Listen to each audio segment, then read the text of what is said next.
Hey everyone, today I'm going to teach you how to see your achievements on Strava. Let's jump right into it. First, open your Strava application on your device.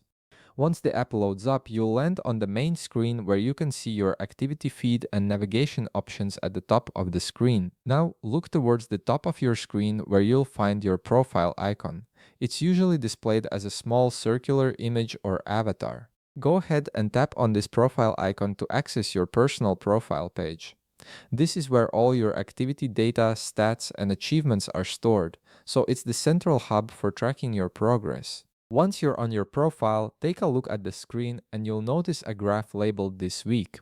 This graph gives you a quick visual overview of your recent activity, showing things like distance, time, and elevation for the current week.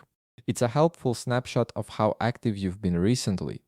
From here, you can tap on Statistics to dive deeper into your performance data. This section breaks down all your activities in more detail, showing metrics like total distance, elevation gain, moving time, and other key stats across different time periods.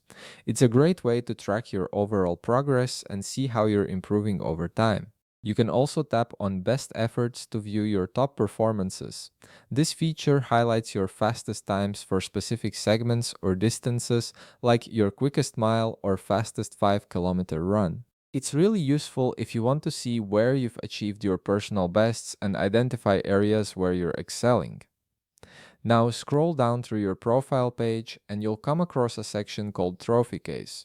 This is where your achievements are displayed. The trophy case collects all the milestones you've unlocked, whether it's completing a certain number of activities, hitting distance goals, or earning segment achievements. These trophies serve as a visual representation of your accomplishments on Strava, and they're a great way to celebrate your progress and stay motivated. And that's it, you now know where to find and view all your achievements on Strava. If this video helped you out, be sure to leave a like, subscribe, and I'll see you in the next one.